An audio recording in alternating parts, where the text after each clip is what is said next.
Você já sentiu uma emoção tomar conta de você tão rápido que, quando percebeu, já tinha mandado aquela mensagem que não devia? Já disse uma coisa num pico de raiva que levou semanas para consertar? Ou então ficou paralisado por um medo que, lá no fundo, você sabia que era irracional, mas não conseguia desligar? Agora me responde com honestidade. Você acha que emoção é algo que acontece com você? Ou algo que você faz? Essa pergunta parece simples, mas a resposta que você der vai definir se você passa a sua vida sendo arrastado pelos próprios sentimentos ou se você aprende a atravessá-los com a precisão de um cirurgião. Porque aqui está o que ninguém te conta. Existe uma diferença brutal entre sentir uma emoção e ser dominado por ela. E essa diferença não é talento, não é força de vontade e não é frieza emocional. É uma habilidade, uma técnica, e ela tem mais de 2000 anos de história. Os estoicos já sabiam disso.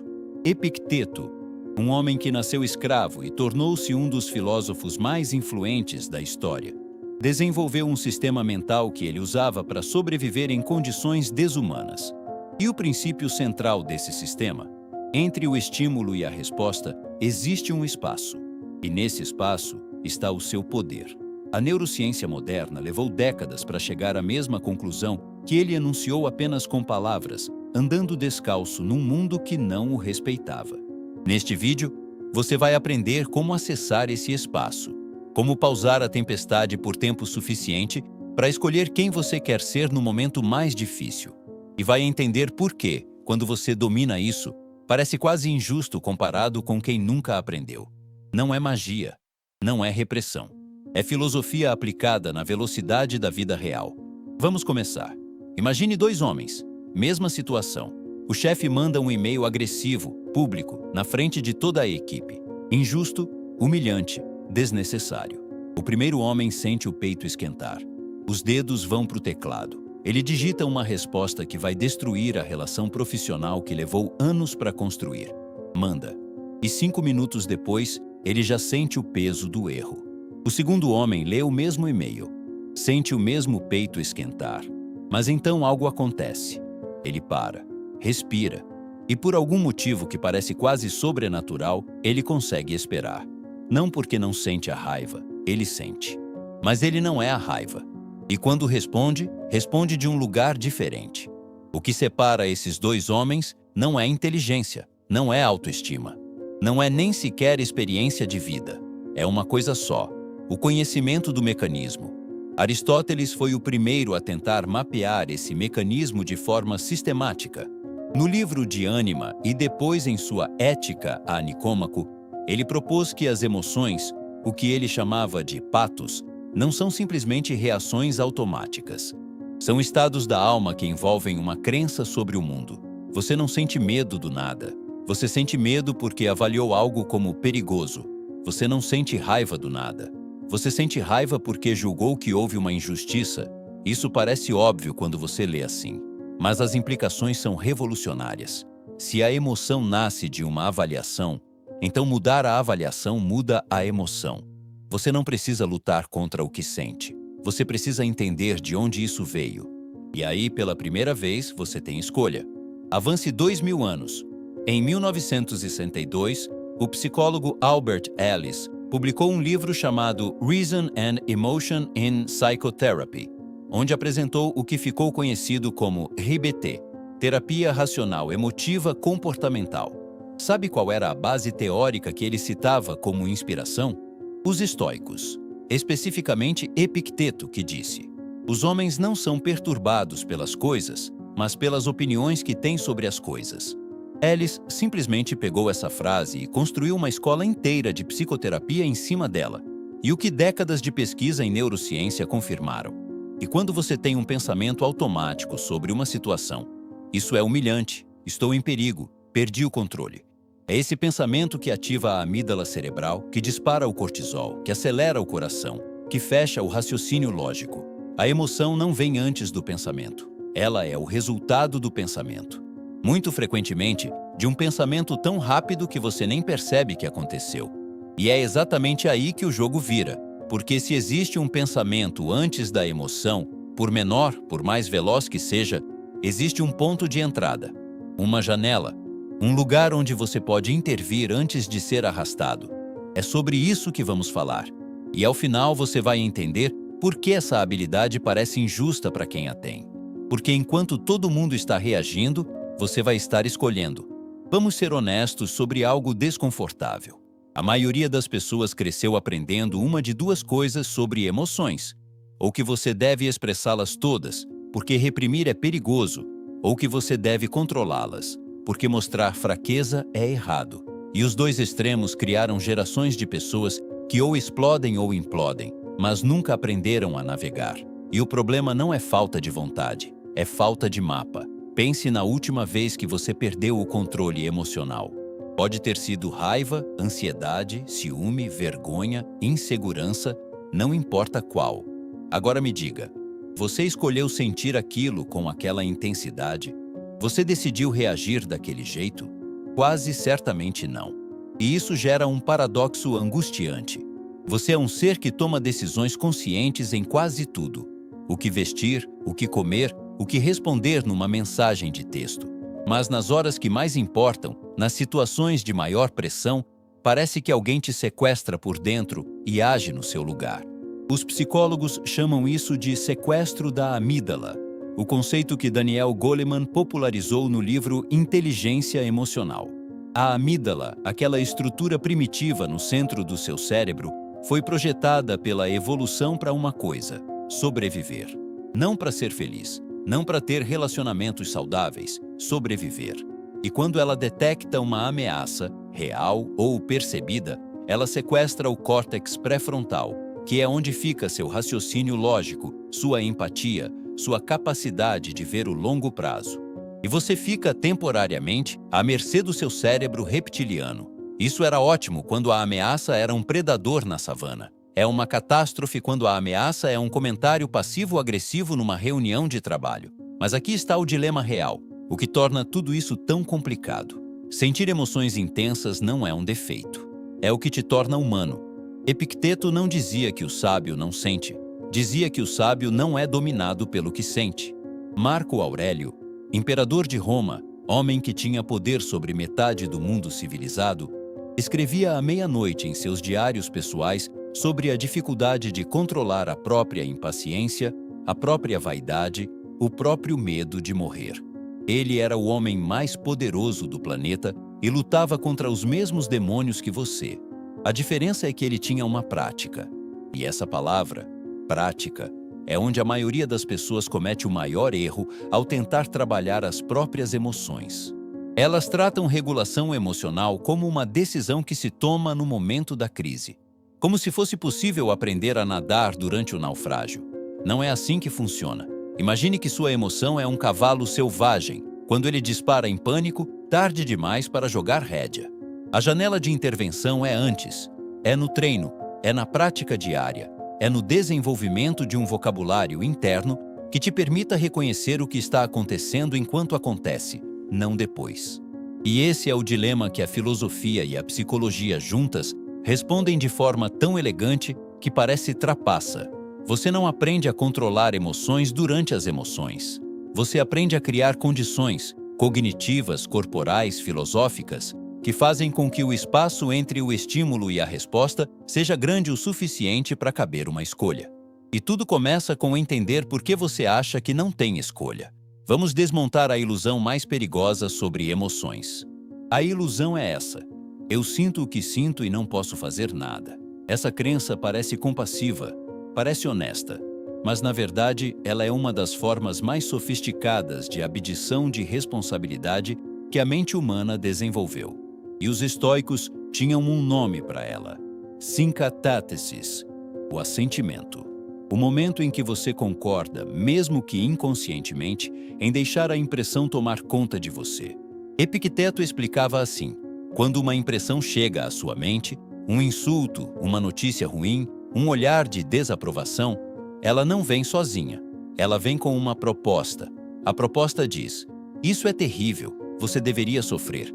E você, na maior parte das vezes, sem perceber, diz: ok, concordo. É esse assentimento que transforma uma impressão em sofrimento. E o mais fascinante? A neurociência moderna chamou esse mesmo processo de appraisal, avaliação cognitiva. O psicólogo Richard Lazarus, nos anos 80, demonstrou que o que determina a intensidade de uma emoção não é o evento em si, mas a avaliação que fazemos dele em 2 níveis. Isso é relevante para mim e tenho recursos para lidar. Aristóteles já havia intuído isso quando disse que a virtude do temperamento, o que ele chamava de sofrosine, não é a ausência de emoção, mas a capacidade de sentir a emoção certa, na intensidade certa, no momento certo, pela razão certa. Esse é o padrão ouro. E chegar lá requer entender 3 camadas que a maioria das pessoas ignora. Primeira camada: o corpo sabe antes da mente. Quando você sente raiva, ansiedade ou medo, o seu corpo muda antes de você ter consciência do que está sentindo. O coração acelera, a respiração fica curta, os ombros sobem, a mandíbula trava. O neurocientista Antônio Damasio propôs a hipótese dos marcadores somáticos. O corpo cria marcas físicas associadas a experiências emocionais passadas e usa essas marcas para guiar decisões futuras, muitas vezes antes que a consciência entre em cena. O que isso significa na prática? Que o seu corpo é um sensor emocional mais rápido do que sua mente consciente. E os estoicos intuitivamente sabiam disso. Eles chamavam de propateiai, as pré-emoções, as reações físicas automáticas que acontecem antes do assentimento. Marco Aurélio descrevia como até o sábio empalidece diante do perigo, sente o estômago apertar antes de um discurso público. Isso não é fraqueza, é fisiologia. A intervenção, portanto, começa no corpo. Pesquisadores como James Gross, da Stanford, criador do modelo de regulação emocional mais citado na psicologia contemporânea, demonstraram que intervenções antes da emoção atingir o pico são exponencialmente mais eficazes do que tentar controlá-la depois. Uma respiração longa, especificamente a expiração prolongada, ativa o nervo vago e induz o sistema parasimpático. É bioquímica. Não é meditação New Age. É você usando o hardware do seu corpo para criar aquele espaço de que Epicteto falava. Segunda camada: a história que você conta a si mesmo. Aqui está onde a filosofia entra de forma cirúrgica. Viktor Frankl, psiquiatra que sobreviveu a Auschwitz e criou a logoterapia, escreveu algo que mudou a psicologia do século XX. Entre estímulo e resposta, há um espaço. Nesse espaço está o nosso poder de escolher nossa resposta. Em nossa resposta está o nosso crescimento e a nossa liberdade. Frankl não citou Epicteto explicitamente, mas a linha de pensamento é a mesma que atravessa 2 milênios. O que Frankl adicionou, e a terapia cognitiva de Aaron Beck depois sistematizou, é que nesse espaço existe uma narrativa, uma história que você conta sobre o que está acontecendo. E essa história não é neutra. Ela é colorida por suas crenças centrais, seus medos mais antigos, suas experiências mais dolorosas. Quando alguém cancela um compromisso com você e você sente raiva desproporcional, não é o cancelamento que provoca a raiva, é a história. Ninguém me respeita. Essa crença estava lá antes. O evento apenas a ativou. Os estoicos chamavam isso de fazer coisas maiores do que são, a tendência de exagerar o significado de um evento. E a técnica deles era a recontextualização, ver o evento de fora. Perguntar: isso ainda vai importar em 5 anos? Ou, como Marco Aurélio fazia, imaginar-se vendo a situação do alto, como se você fosse um observador imparcial do próprio drama. A psicologia cognitiva chama isso de defusão cognitiva ou reconstrução cognitiva. Você separa o evento do significado que deu a ele e percebe que o significado é opcional. Não é que a situação deixa de doer, é que você para de tratar a dor como prova definitiva de uma verdade catastrófica. Terceira camada: o que você faz com o que sente? James Gross identificou que existem 2 grandes estratégias de regulação emocional, e uma delas funciona muito melhor do que a outra no longo prazo. A primeira é a supressão. Engolir a emoção, não mostrar, fingir que não está sentindo. Funciona no curtíssimo prazo. No longo prazo, aumenta o cortisol, prejudica a memória, danifica relacionamentos e acumula tensão que eventualmente explode de formas que você não escolheu. A segunda é a reavaliação cognitiva. Mudar a interpretação da situação antes que a emoção atinja o pico. Funciona melhor, cria menos custo fisiológico e, dado crucial, quem usa reavaliação como estratégia dominante reporta maior bem-estar, melhores relações e maior senso de controle sobre a própria vida. E sabe o que a reavaliação cognitiva é, em linguagem filosófica? É o assentimento consciente de Epicteto. É a virtude do logos de que os estoicos falavam, a razão que avalia antes de reagir. Isso não é coincidência. É a mesma descoberta sendo feita 2 vezes com 2000 anos de distância por caminhos completamente diferentes. E quando você entende isso, quando você vê que a filosofia antiga e a psicologia moderna chegaram ao mesmo lugar, você começa a entender por que dominar essa habilidade parece injusto.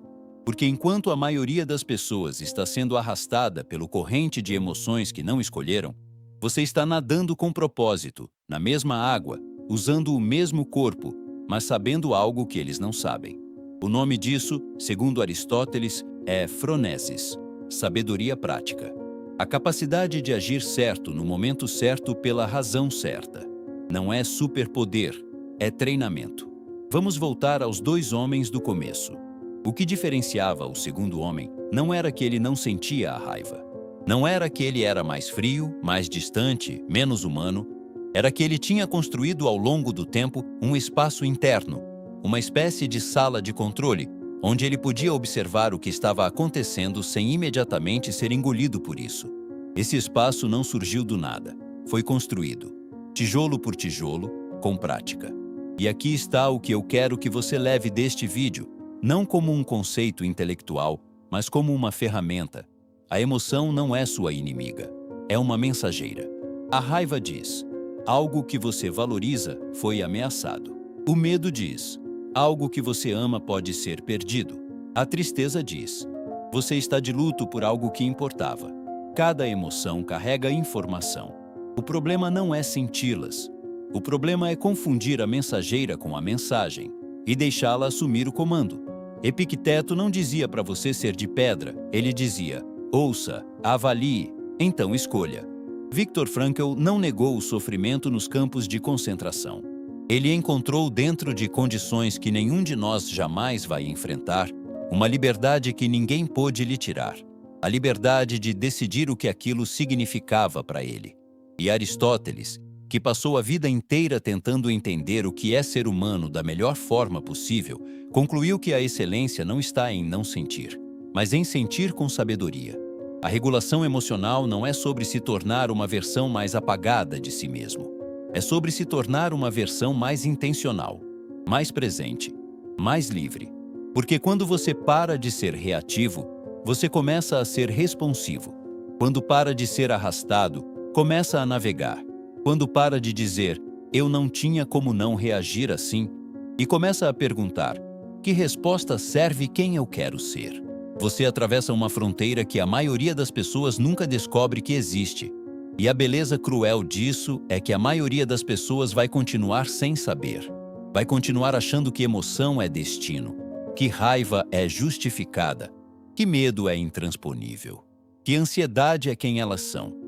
Enquanto você, se levar isso a sério, se praticar, se construir esse espaço interno, vai estar jogando um jogo diferente.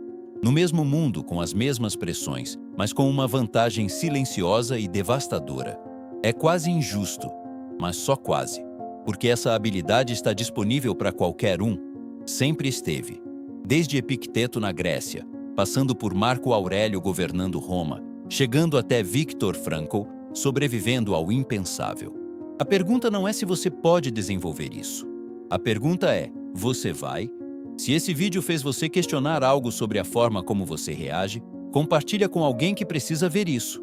E na próxima vez que uma emoção tentar te sequestrar, lembra, entre o estímulo e a resposta existe um espaço. E nesse espaço está você.